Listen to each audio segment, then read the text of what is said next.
aujourd'hui. Et un match, il y a Léopard contre Tanzanie. Alors sur C, comme vous pouvez le constater déjà, la ville à Kinshasa, la ville est déjà calme, tout le monde se prépare. Nous a déjà pour voir comment Ndengeni va la match. Et nous ici, présents sur ce plateau, nous sommes déjà là pour vous donner les détails, les informations concernant le pronostic du match. Donc, gagner Tokopola et Koyeba na match na 4 émissions Oyo. Il y a un autre maître, Yekuta Lingato Benge maître, il dit que Azambuta BDF, Mbote Mbuta. Ingeta mama journaliste Mbote na baye onyo so bazolanda biso na bandako. Alors tozawana vraiment pour na beta basola match ndenge il est na Tanzanie zo beta contre RDC spécial finale du groupe F et à CAN 2024. Alors sur Sendeko Mukinzi, vous avez un mot par rapport à ça? Ouais, un mot déjà que nous avons constaté déjà biso mo en tant que patriote. Emblème ya mboko les aux armatés. Nenga uchikolo ba ville de rond-point Nabiso, toujours au monde comment bus c'est déjà rempli, des cognos sont allés un peu pour se préparer, ils sont à la hâte vraiment pour se rendre vite à la maison. Une manière pour eux de suivre le match à RDC contre Tanzanie. Alors pour nous, je pense que c'est un privilège parce que haut-parleur, Biso tu as toujours aux alawana pour na preuve à l'appui quoi. Professeur Biso. Tout le monde est un peu challenge, tout le monde mettre un sous qui un peu même carrière d'abord en jeu pour n'a pronostic de l'eau. Mouta BDF Abimaki comme le meilleur pronostiqueur dans mon coloana, Lelo, Torosasco Awa, Toyoka d'abord sera au salle de consultation. Na plateau Awa, Mili Mouangopé, Toroye, comment est-ce que Bango Baebara, Naboko, comment Bango Barosala, topé par rapport à la pratique Basalara. Aroyer ba nengeni to comprendre en pronostic en nengeni qu'est-ce qui fait que ba misusu ba échouer qui tout le monde va mettre avatar côté koloba mais misusu pesa makité ba mettre misusu pe koloba tu va qui peut va mettre chika et tout le monde comme d'habitude to yambara ba tu es belé à balé au parleur mais les lorsque tu as pronostic awa to yeba ba ça la ronde.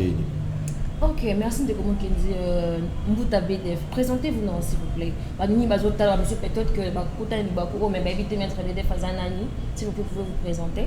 Merci beaucoup. Baye onyo so bazoli baku ya kolandanga mbala liboso na bengami na kombo ya Mambo Ndembe Mbuta BDF oyo eza surnom ba ancêtre ba pesa BDF la kisi bailleur de fonds et nazali cadre na kati lingomba e bengami na kombo ya Asga.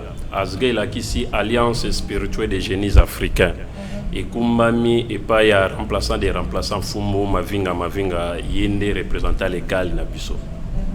Ingeta mama journaliste. Merci beaucoup Wilson, je sais pas si tu as un mot à dire, je sais que tu es déjà là. Bon, dis-moi un peu Merci beaucoup Esther. Nenga bomoni toujours na couleur ya ba léopard. Ozo la que toza ba patriote, toza ba congolais o toza ko tomola toujours topé sa bonne chance na équipe na biso ozo ko beta lelo face ya Tanzanie donc comme de bons patriotes ya moni toza ko pesa bango toujours ba bonne chance. Donc nenga moni toza mbuta BDF donc le 0 yinda donc na biso bomoni muto pesa ba score lo baga marmanile qui nara partout. Donc toza na le na plateau mbuta BDF ba question no botuna ki lelo to ko commissaire la paye AP ça peut si possible à tout APSP ba pronostic ya match à lelo parce que lelo soka betinza en tout cas ezalpe yep carrière na ekozala en jeu lelo parce que tout wana abimaki donc yene vraiment donc simba ki lelo pe a APSP ba pronostic na ye to tala ce qui obeta nzadu bien ekozala maramba dito. OK, merci beaucoup Wilson. Maître Bega Philippe Sabi son match à lelo. Au monde on ndenge zo kindeli.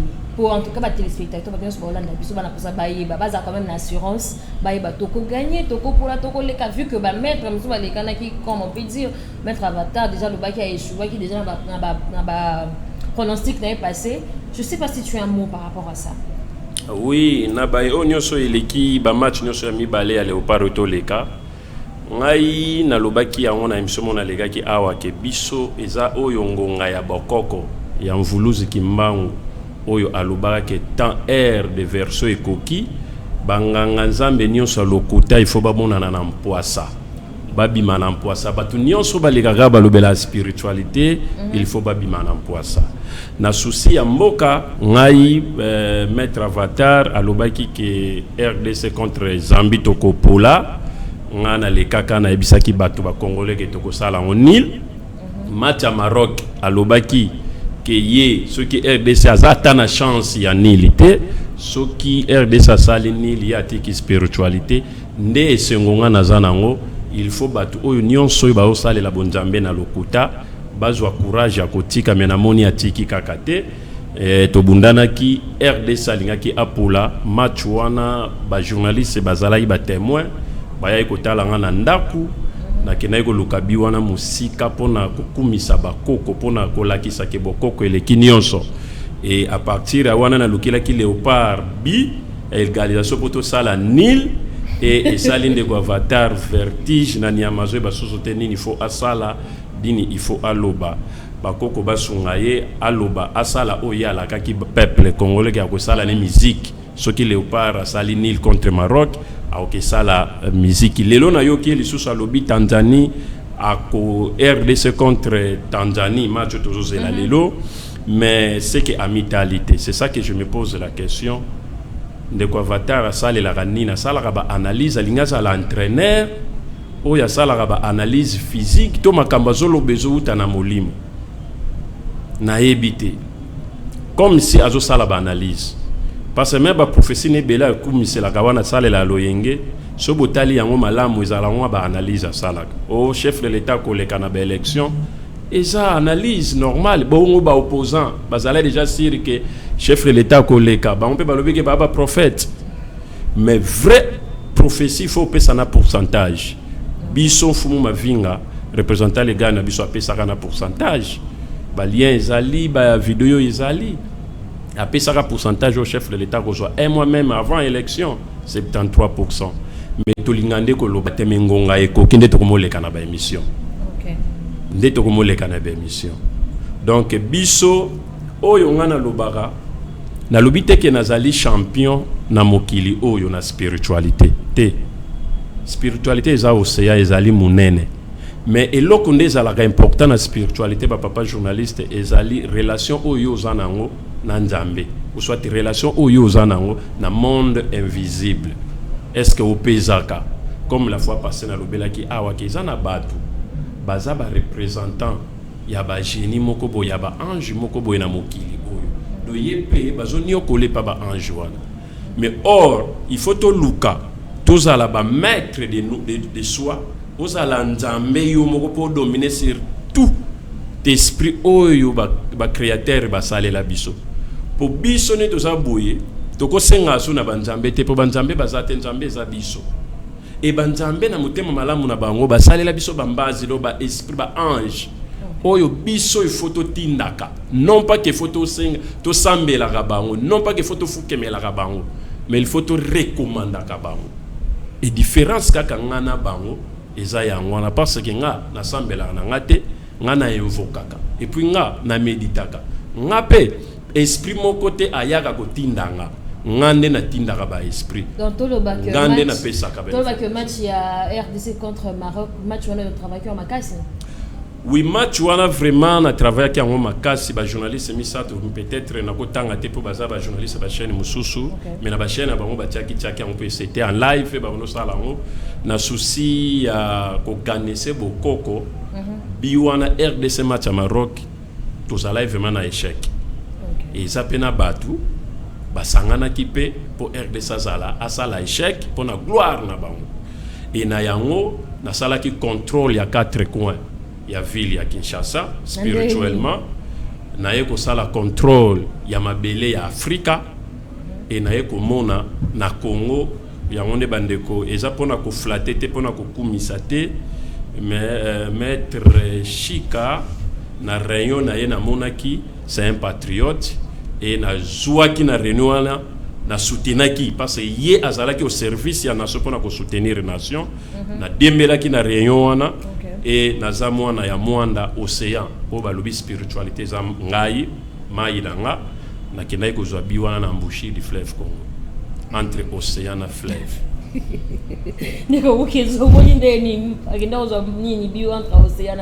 voilà bah tellement que public na biso sur hôtel la biso à sérieux et single vraiment to kota na mambo na musindo alors tant aux oloba que kendaki ko za ko zwango musika par là parce que nous autres on a battu bazaki comme on a yango puisque vous avez côté la match expliquer nos biso non bien parce que tout pour comprendre ba pesa ki yombo ngote au fele karaboye OK ndenge nini nous autres on baza komona. Merci papa journaliste par rapport à mutuna ya ofele ba pesa nga mbongote na lobai même na ba émission ana les gars que biso to ana société que l'état ou soit na posate que faut gouvernement benganga pour na ko soutenir mboka to soutenir ka mboka de loin sans toutefois to les kana ba émission mais ceux qui to komo les kana ba émission na lobi ngo awa ke ba maître ya lukuta biso ba yindo ngonga ekoki to éveiller conscience na biso mais ana batu bazo le kaka na ba écran po bazongisa moyindo susu na retard po bazongisa susu moyindo na esclavagisme spirituel ndena sipokta kite na beta kitolo na lobite vipe ke ngonga ngope ekoki oya bosolo l'air des versos ekoki il faut na bima bato lokuta ba monana na mpoasa ndena beta kitolo na luka ki babi point ya mibalo lobeli njoto bato bandai komona yango nenga na lobaka émission pe kaka a on to sala na la fois passée na lobela ki on pe kaka na mesa oyo na expliquer ki mutu oyo aza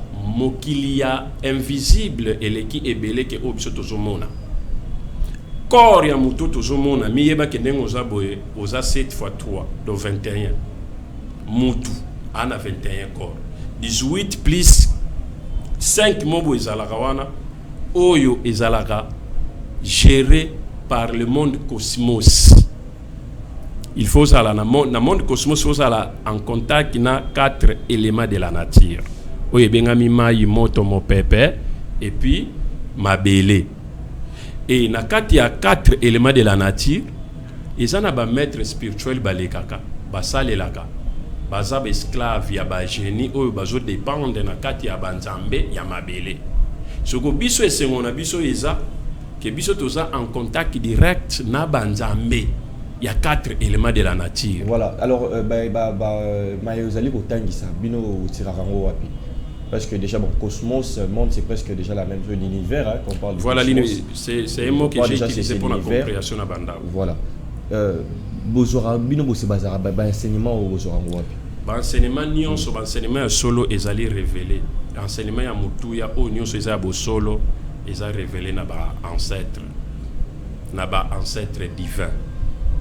Ancêtre divin va révéler et puis enseignement to zoaka yango na parce que biso soki to longbi asga mutoazo kamba yango aza maître spiritualité aza pe fumu ya chef coutumier mfumu na kikongo la kisi sans respect chef ndeto benga ke mfumu mavinga auti en direct na mission c'est-à-dire aza missionnaire oyo soki to zongi na ba profession voulous kimbango alobela qu'il y aura un long qui viendra à Koyaka Kotangisa 3 mission na ezaka misato et yé na mission wana ya onda zo sala zo tangisa bayindo mabomba mi aye kotangisa bayindo ki yedie ke moyindo zalinja mbe mabomba mi les secrets yé aye ko fungo l'église te po biso bayindo ba religion eza ya bisote biso bayindo bakoko na biso basambela kate et aye ko zongisa bonzambe ya nekongo c'est-à-dire Kongo otolobelaka ezali mutute mezali nzambe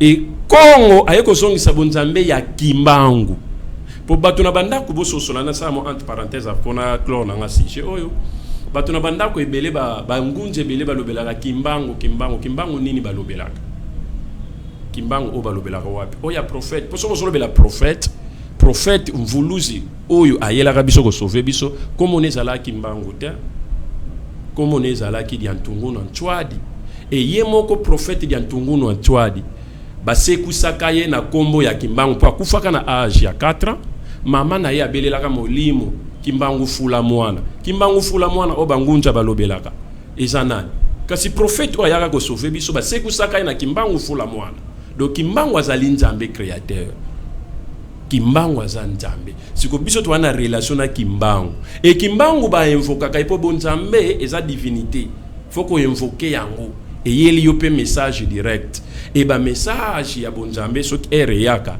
etapaka côté te et purifier la négativité nyonso o écouter na terre ya onde la fois passanga na lobelaki biso to abanganga te to travailler ka ba mati kakate mais biso toza na pouvoir wana ya ko changer horizon parce que na na relation na ba esprit mais na za chef ya ba ange pour nga na tindaka bango bango batindanga te po nzambe kimbango asala bango pour nga na tindaka bango nde différence ngana ba maître spirituel eza yango wana nde batu misusu bazokoka na bango te ba prophétie na bango ya likuta bazoyaka nango nde yango nde bazokoka na bango te papa journaliste ndenge Wilson na par rapport à faux prophétie wana ya ba maître ba opesa par rapport à ba pronostic ya match Mbuta BDF nalandio malamu tango lobi makambo ya Zambie lobi que match on attend ba marquer biso but yo kendaki ti na mai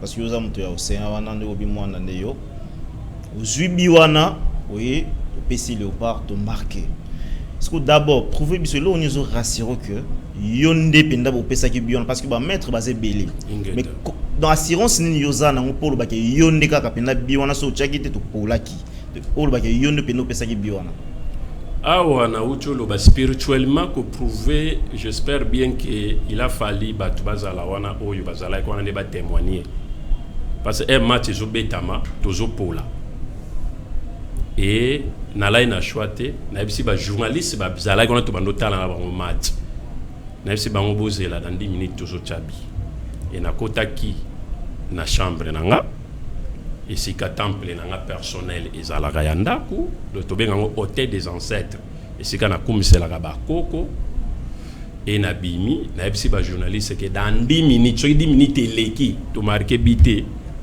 to poli embi wana bi ko sala souté et ba monaki to gagnaki mais na molimo batu oyo baza ba maître spirituel parce que toza wa te poto sala ba sentiment ya molimo na molimo batu bayebi na lobi bien na molimo na deuxième mi-temps na ba maître na talaki rayon na mona maître chic à travailler qui match soki nazoko saza sincère bobenga ye na ebité place ya zala po toza pe na relation te mais za makambo ya molimo na mona ki maître chic abanda ko mitungisama léopard achabi do abanda ko lukela léopard bi na molimo na monaki na osa voyage na mwanda mais azala ina difficulté soki aza sincère akoloba difficulté ou azala nango spirituellement parce que azala ki combattre na plusieurs gens bato ebele ou akutana gina bango na ba onde spirituel bando combattre ba bina eyate ka ba mettre RDC ka oui ingeta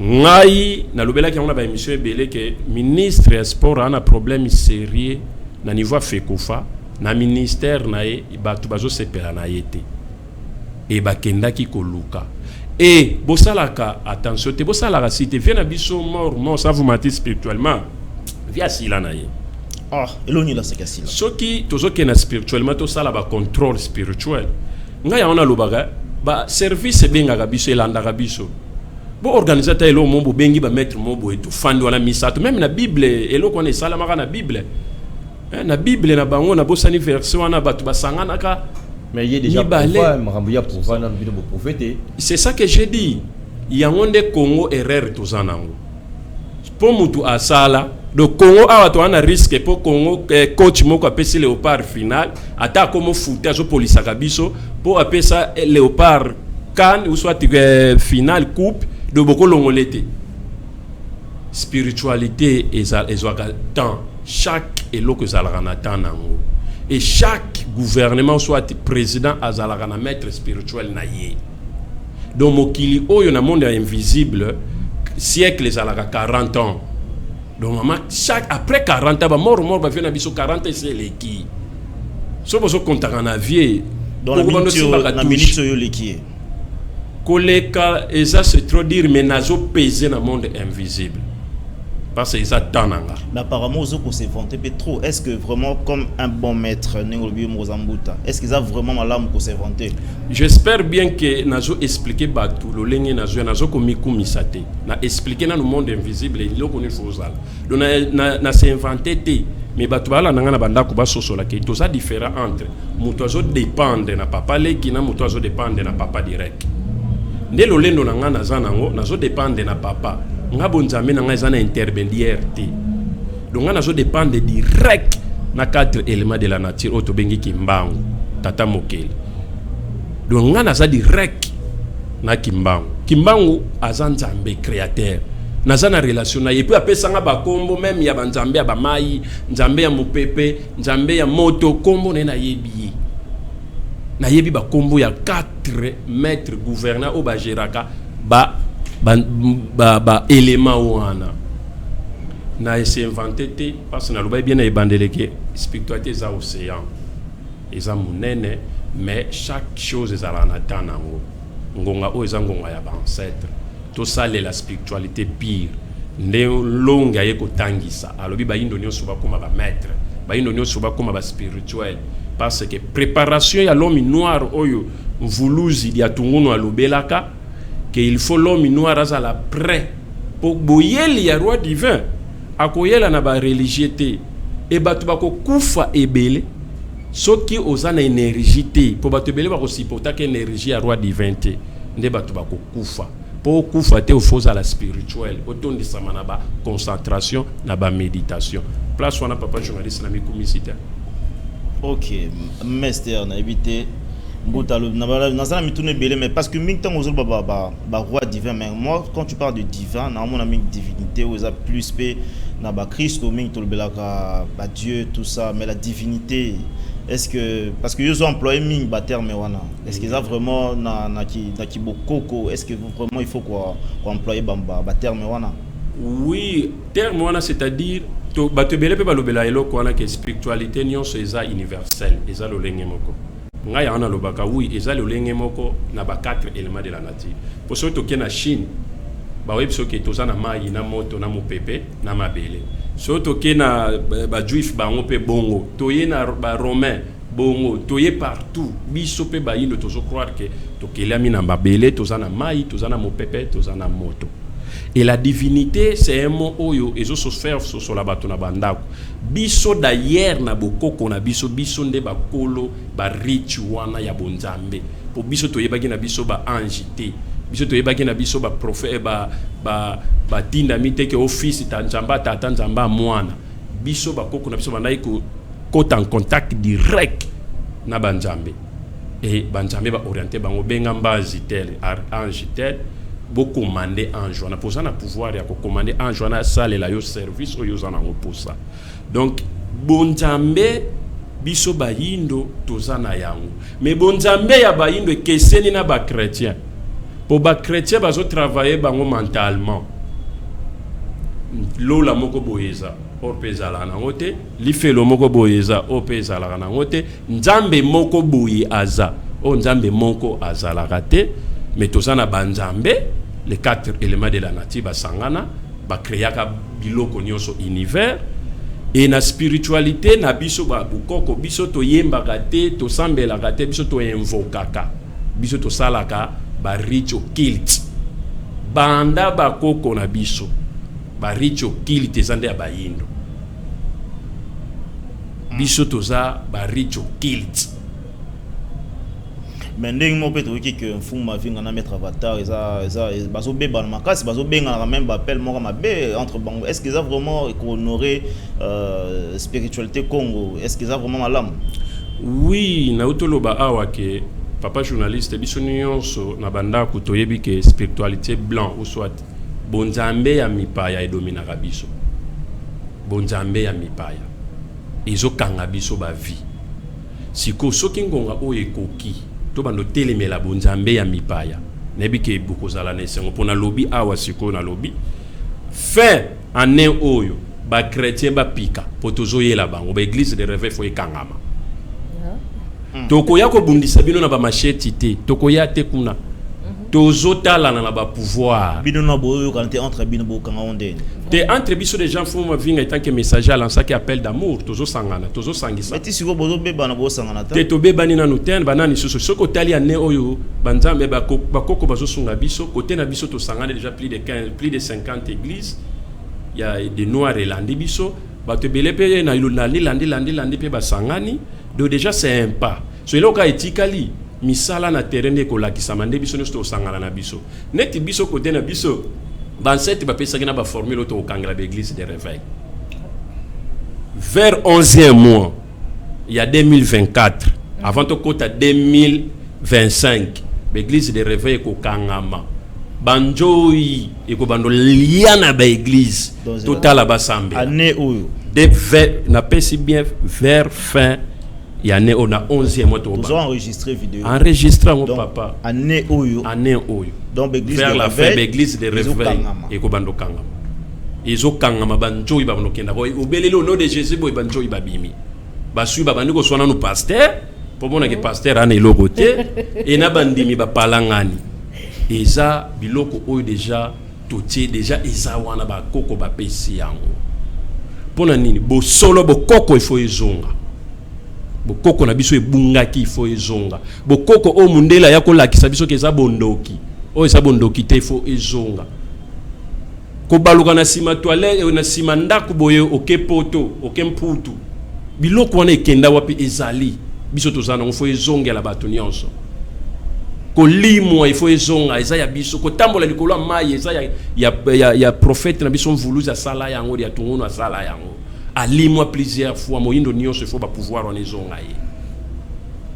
Ok, merci beaucoup. Tokokena un peu nangam kuna régie to beta un peu lisolo ya match ya lelo o ezali bongo match ya Léopard contre Tanzanie, mais avant tout au sein d'abord un ingénieur en paire à balancer les biso d'abord élément o et puis tant que Rozonga a tiré absolument entraînement o comment le Léopard va s'entraîner qui déjà lobby et bongo tozonga na plateau to globelang.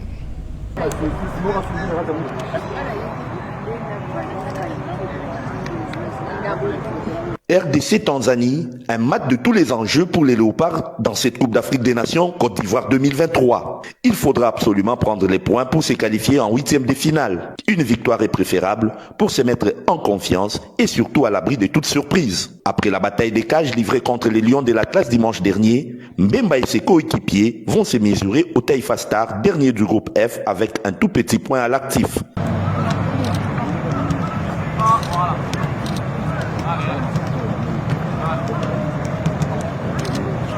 La séance d'avant-match s'est déroulée en toute sérénité sous la houlette de Sébastien Desabre et tout son staff. Pour rappel, la dernière fois que les deux sélections se sont affrontées remonte en 2021 lors des éliminatoires de la Coupe du Monde Qatar 2022. Accrochés à Lubumbashi, les fauves de la RDC s'étaient imposés de la plus belle manière à Dar Salam lors de la manche retour.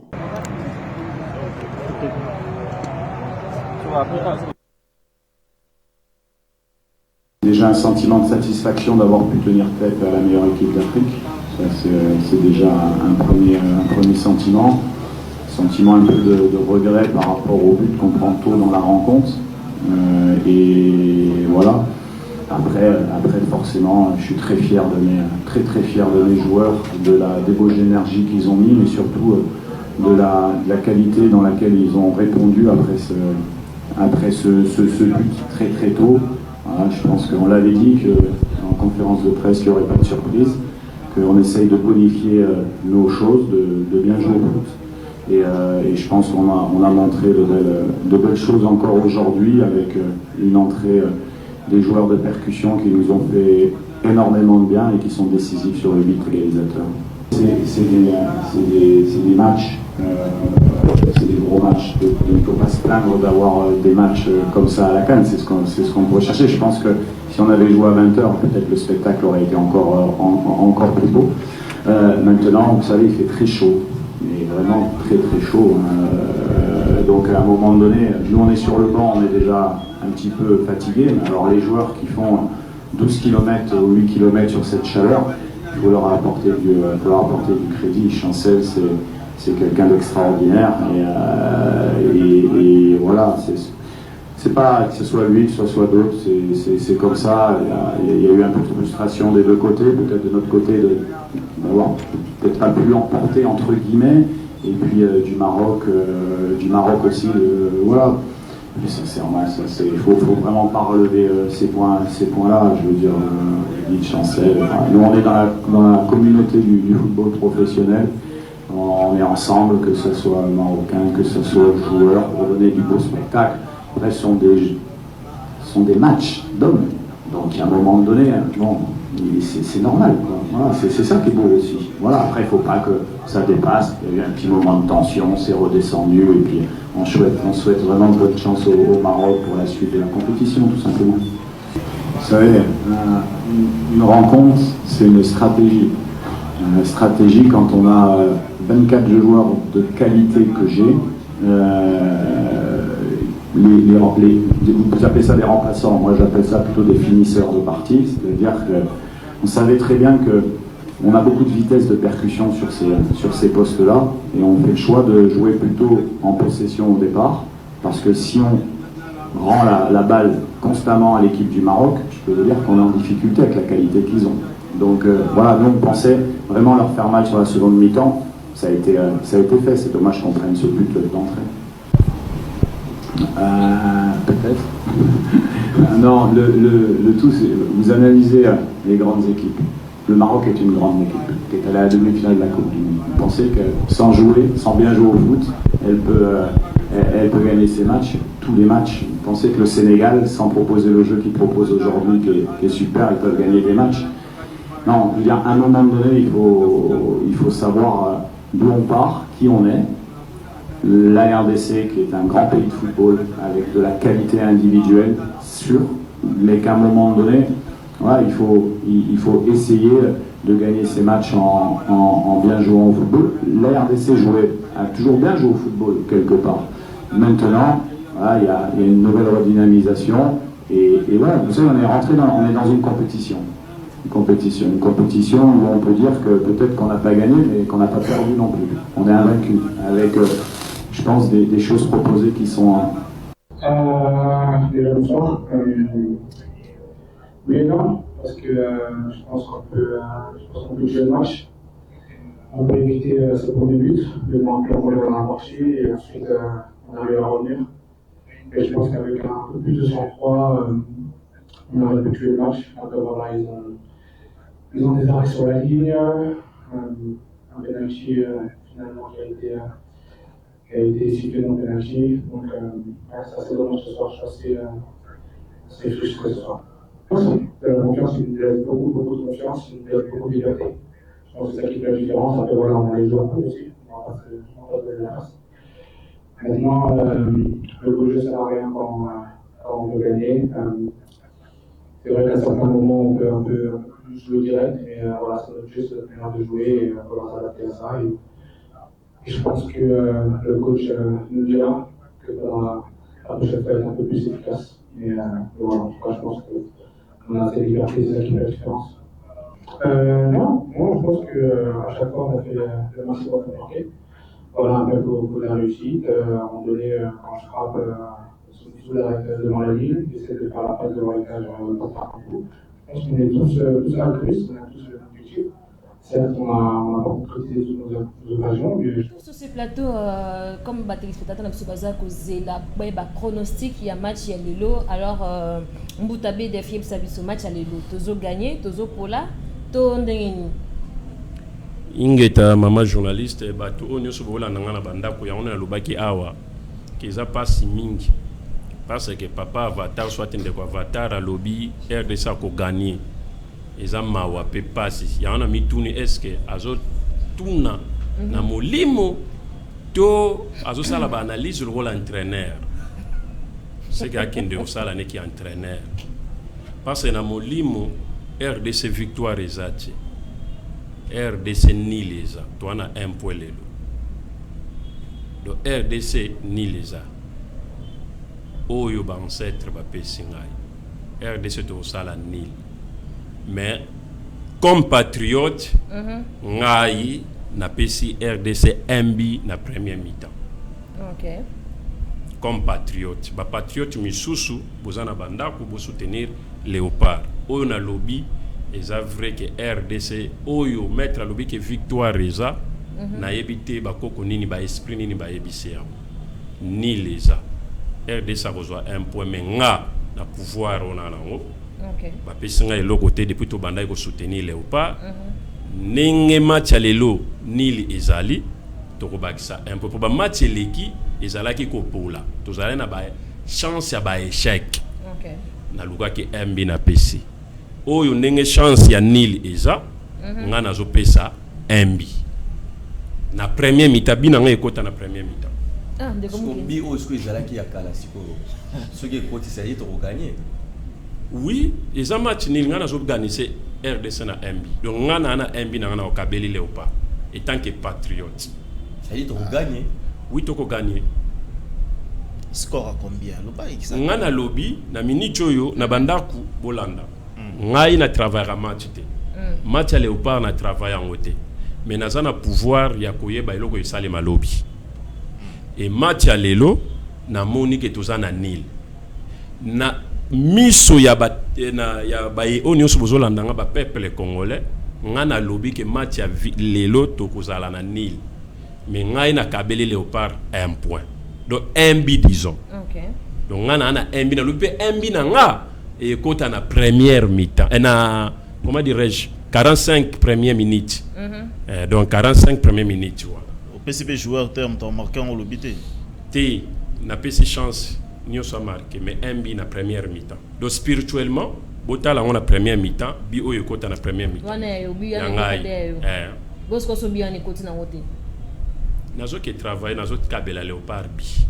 De Léopard ni luana ongana moni et vous allez nilité. Nazo transformer match on a Léopard à gagner. Au PC pronostic bien té apparemment mais to gagner combien to Isaka bi wana ka moko ya bien boye bo soso la bandako. Ce qui va mettre spirituel ba patriote baza. Hein? Oyo aza maître spirituel. Léopard aza na Nil. Omoni lelo soki na travailler match tenga na tiki nanga. Na PCBT Léopard osala Nil disons. Léopard a 1 point. Donc il y a un lobby que yo ose ko se vanter trop parce que yo socialité ce qui va mettre mso ba kokate.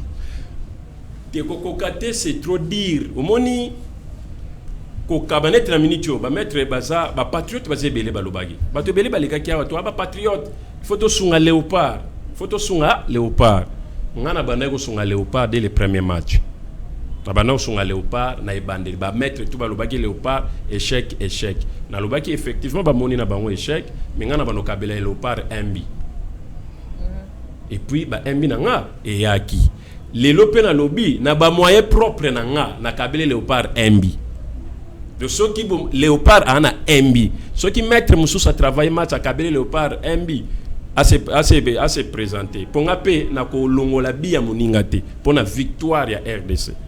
Donc j'espère que naza clair et naza la mettre mususu teke po ya lobby MB kaka soki mutu mususu alinga bakisa Léopard MB Léopard gagner debi abo yibi wana pona nini ye abima puissant ba congolais balandenga na banda ko ebele boyebi déjà makamunio so na loba lobaki naza susu teke fona se confirmer na lobeli des matchs ya Léopard yotoleka na kabela ye Léopard ba MB et salema epé bongo lelo na lobby Nil ngana moni na misu nanga Léopard osala Nil contre Tanzanie bon négliger match wana te eza match ya makasi j'espère que koleka même oyo ito leka match wana eza ya Nil nga la première na 45e minute ya première ya match ya liboso Léopard a marqué donc oyo kota na avant na premier mi-temps eza bi na premier mi-temps voilà donc Léopard mbina mai.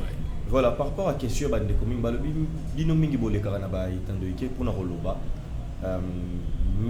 parce que pour vous mingi besoin de pouvoir té au mona papa par exemple papa mort à fana mais il est vraiment si ça bidimbu quoi mais mingi bino bolobaka ni ezate mais yo pe ko kumisa pe oyo papa oyo la question mosala mais par rapport ya mort bande ko balobi que nanu kara bo comité. Oui, effectivement, il faut que nous ayons papa mort a marqué to boyi eti. Mais j'espère que na tigalo boya mort te a mena lobby. Mort ezali kamboya temps. Mort à la nation eloti. Parce que dans le monde spirituel, dans le monde invisible, lorsque peut-être ba mettre na banda ko ba kolanda ngai. Dans le monde invisible ezala na tamba pesa ka mutungo ngana epe silaka. Si tout papa na biso na monde invisible baza trop sale et loko wana ezalaka 100 ans te na monde invisible siècle ezala 40 ans ba vient na biso mort c'est ba sali ba rené plus de 40 ans onyo so etikali vie o baloba expérience mais na monde invisible ana so na pouvoir te ya ko commander monde invisible pourtant na essayer leki bato banana banda ko ba so solanga ba spirituel surtout ba on ba ko comprendre et loko na zoloba na boyi était oui biso tozoya ya mse to lobaka même fuma vinga lobaka eza makambo misala ko lakisa biso na terre to komi kumisa te misala ya liboso o biso to zo lakisa na terrain eza 1 to komisa batu banjambe de 2 to mutu nzambe faut à créer première chose dans le monde invisible biso to créer ba génie nga ba génie na salela na salela ba génie oyo nga na kutita oyo nga moko na keli ke la rabango le ndenge ni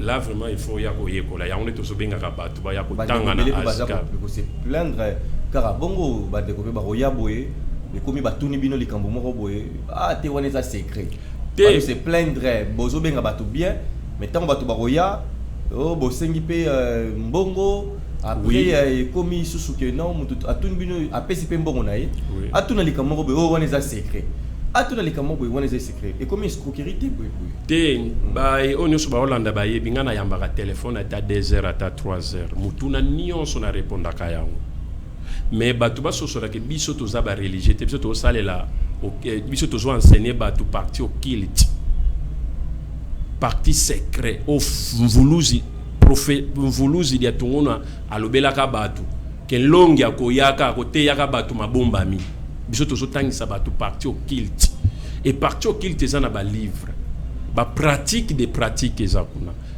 soko za membre na biso mutuna nyonso kozela ngo yano et puis biso to senga mbongo teke pona sale no mama mpo koma membre po ba livre on faut somba yango to imprimer ngo na papier ba livre on ozotanga o ba koko ba koma rate ya biso to zokoma bozo somba ba livre ba pratique o ba koko na biso bazana ba rituel no salara azokende bilanga il faut ça la prière rituel pour akende ko sala chasse et ça na rituel ya chasse ezali et ça na rituel ya kolona bilanga oyo batu bazoke lona ka bilanga bazoke zoila biso ba engrais chimique wana ezobomaka banjoto te na place ya engrais chimique biso to na prière rituel au sali prière au loni bilanga tala bilanga vitamine et ba koko na biso ndo sala ka ne biso bu koko ande to ekozongisa isa ofelete merci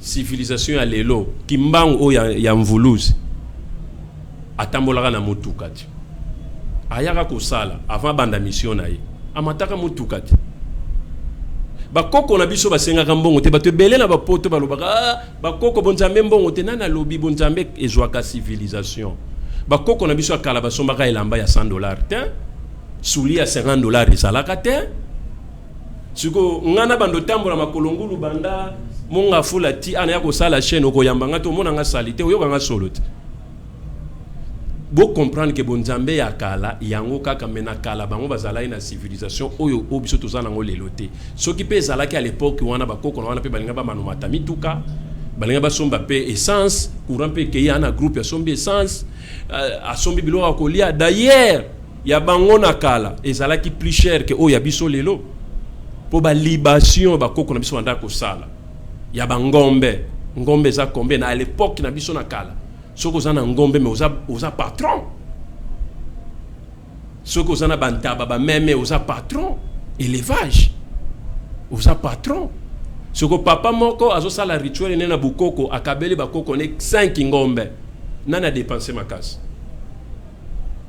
ne batu bazo comprendre ba onte ke na kala libation sana ko sala spiritualité c'est un rappel mbongo il faut ça la poche oui spiritualité c'est de l'argent ah bon bonzambe zambongo pour kaka bonzambe wana ozomona na opesa nano exemple mais il européen ko isa pe bakoko na biso c'est l'argent non te une chose faut bosso solo kozala dominer na mbongo de yano to lobaka na spiritualité faut avoir la maîtrise de soi ba papa na biso akala balandaka mbongo edomina bango balingaki bazala riche lokola kasi mondela proposa ki bango mbongo non de bakendaka bolingi to peso rituel be pesa pe mbongo boy c'est la même chose oui na biso nganet ngana na bato belé na saleli misala soki olandi bango nazo sala orgueil deko to biso to boya na misala na to yebisa bato batanga yo moko sala ngona ndako presque bato to bazo benga na yebisa bango bongo te koma élève poso komi élève to ko peso prière que joie prière tel sala ngona ndako pona problème ozana ngo jola ngo solution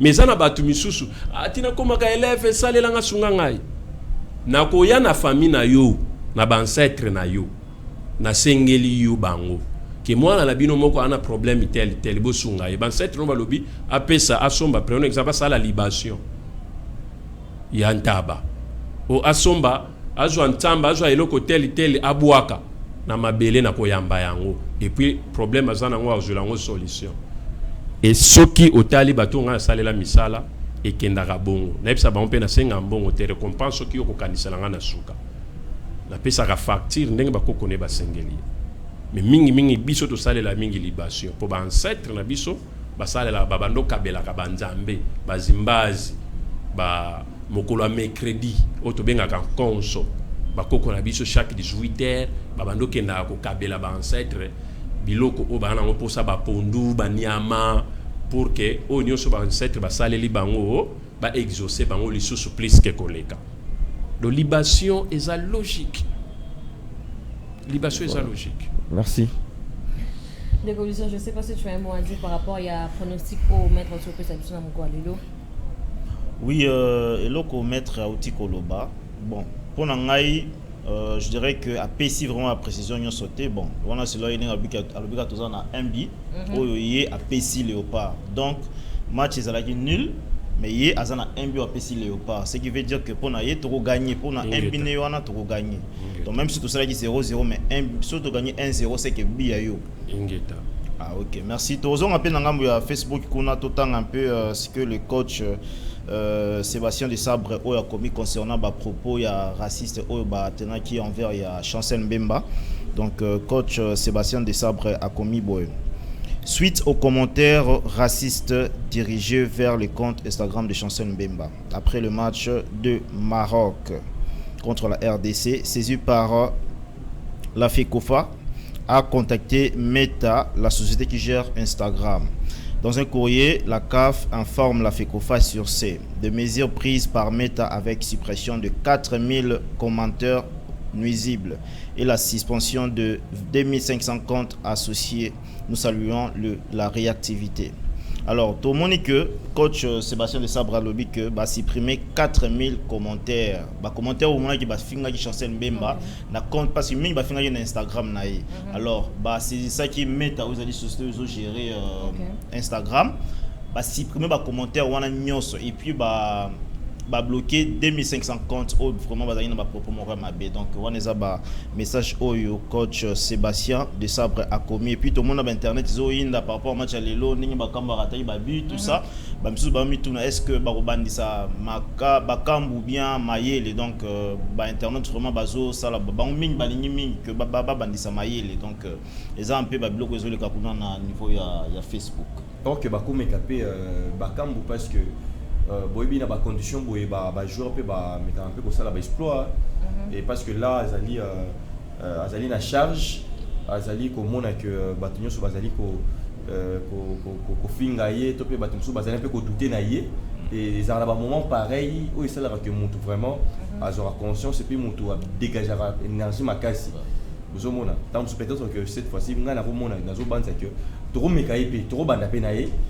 On a vu ça aussi dans Samuel Eto'o, on a Barcelone, moment pareil que coach Azol Ligate qui a banda, tout ça va redouter naïe et surtout que n'a pas capable de prendre les acquis un peu par rapport au pays Cambolo Poso mais au moins et n'a pas été bon joueur tant au Cameroun bon on va besoin douter dans tout ça et ceux qui va méquier il joueur ça la exploit. Mais est-ce que moral naïe zongi bien par rapport au match c'est ça le problème parce que Bakodi ko Tchaye Boye tout le monde a que l'homme sous moral les zones nous bien té donc ça peut risquer parce que match à l'élo ça vraiment match encore décisif parce que ceux qui to poli donc on a to Kani Bisaka parce que ça vraiment compliqué pour le match à l'élo donc ça faut vraiment mon esprit et donc je crois que déjà le rôle à Pona football il faut ça mon esprit c'est ça voilà sur ça mobali soit il peut bandicier à affronter les choses au moment peut-être que dans le match nous sommes pas conseiller est-ce que votre bakani makolota apparemment pour tout le monde la pénalité bana au lenga dans la borona et apparemment tu éviter bon déjà ce qu'il faut d'abord Bakambu un joueur déjà bêti ba compétition minene et minene Mokili c'est un grand joueur mais ce qui m'a besoin de connaître pas qu'est-ce qui se passe avec Bakambu toujours comprendre c'est quoi au juste mais naïbité Oui, bah chinois bah pirata et banda qui est Chine donc azwa pirate donc vu que tu habité est-ce que ça vraiment bon. Mais américain un peu moins au salama rozongela non, américain seulement rozongela. Donc je pense que moi si na épée à travailler ça la période jouer rôle peu moi moi si l'éloigné au sala dans le sens que na façon ya ko soutenir parce que tout ça les constat tout le monde va jouer rebelle ba ninga na e tout le monde même ba nani ba bolasier ba ancien coéquipier ou quand même ba meke peut réagir ba tindele ba te belé vraiment ba réagir ou ba manifester soutien na bango envers Bakambu. Je pense que ça les éléments pour remonter un peu moral. Et par là, dans l'obligation, moi, c'est pourquoi parce que dans un moment pareil, mon client se sentir beaucoup plus soutenu par rapport au bateau à l'Ingramingi. Et moi, si à jouer un rôle, effectivement, derrière, moi, ça joue un rôle vraiment important dans un moment boy. Mon client sont mon aîné, derrière, il y a toujours une grande femme. Alors, mon client déjà commencé à moi, sinaye.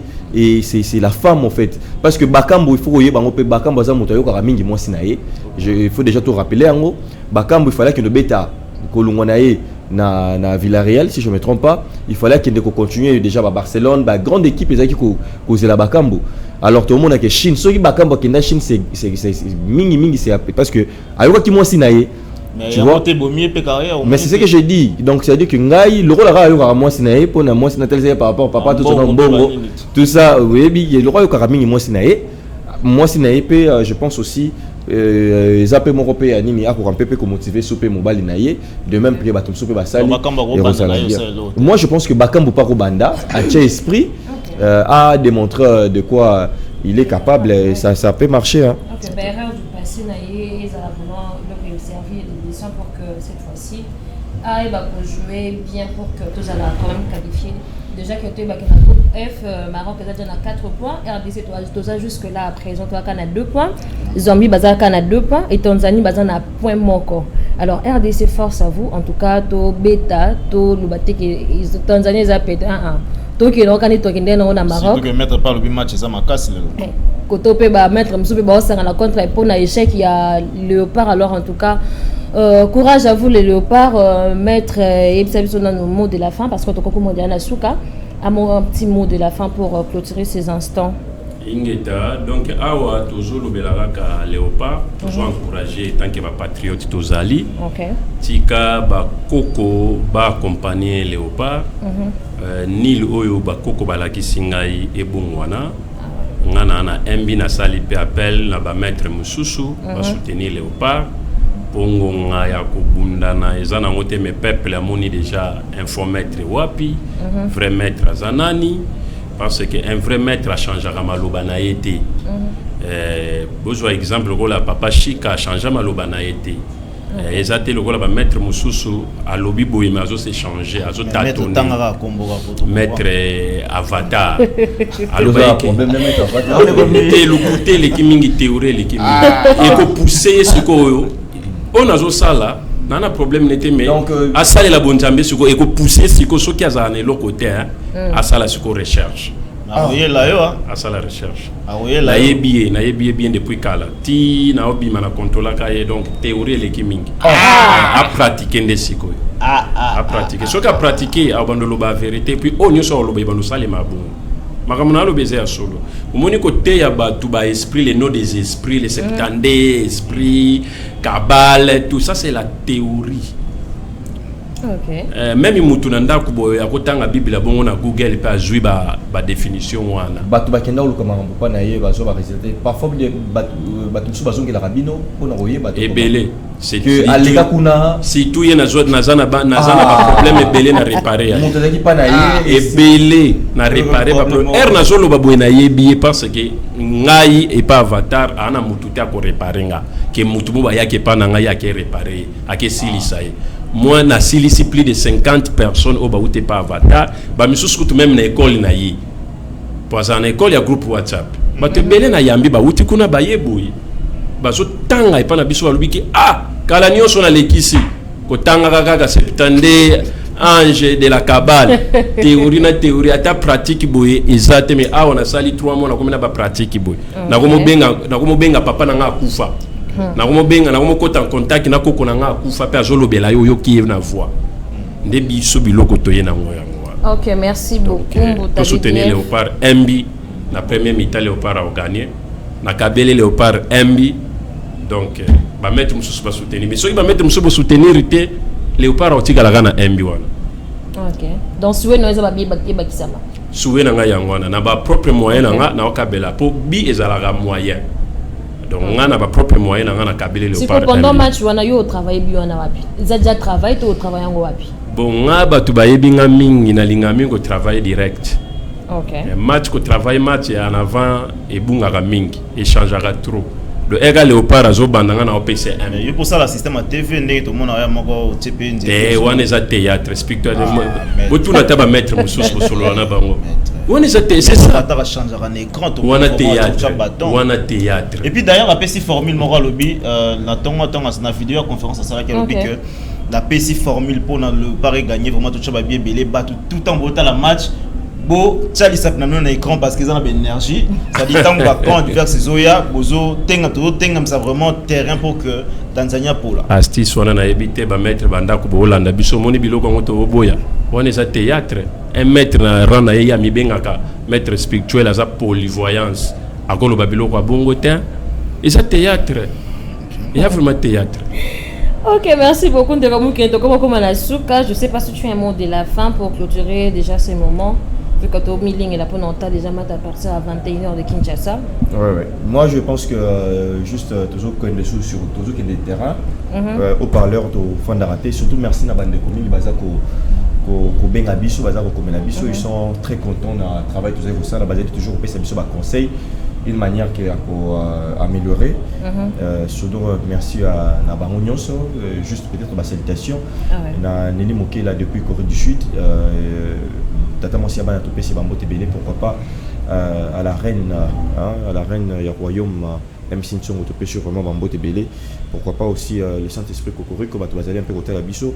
Papa Sunda, ça vraiment un plaisir trop mon abisso. Voilà, au parleur na royo, merci na Mbuta BDF, au pas à Kinabiso. Vraiment, merci pour nous ensemble. Donc voilà. Merci beaucoup, Naba et Banso Balandi Biso. Pour la analyse autotique sala na kopesa d'abord ba contact pour na toujours na message d'encouragement na bino. Vous allez plus 243 82 42 18 789 plus 243 82 42 18 789. Je salue comme ça depuis les États-Unis kuna na moni Tomosolo Kibonge et puis je salue Pauline Mozeta mwana papa Kimbangu kuna na Belgique et puis El Pitch Mumbulu, je salue Bernardi Kola et puis Genius Sky Limit. Donc voilà, acceptation na bino. OK, maître pour que plus lieu pour la salutation peut-être en petit moment pour que tout le monde suka. Ingeta merci na moi parole na ngai na ko bengaka baindo nyonso boya botanga po biso to ye kotangisa baindo moyindo koma maître enfin ke bolongwa kozala esclave ya ba maître spirituel ba oliaka bino bambongo po yo moko ozala maître enfin ke ozala komi okoma nzambe oyo apesaka ba solution na ba problème na ye oyo bozana ngo ba onyo so ba ko contacter na ko pesa pa peut-être numéro plus 243 82 097 23 63 plus 243 82 097 23 63 boya kotanga. Ok, merci beaucoup. Comme la souka émission d'ambition, de se retrouver dans quelques instants. Peut-être nous serons encore là avec vous. Alors prenez bien soin de vous surtout et déjà l'espoir que le match vous gagné, vous remporté pour l'ambition sur l'émission. Donc on va dessiner 3 points. Alors portez-vous bien, excellente soirée à vous. Au revoir.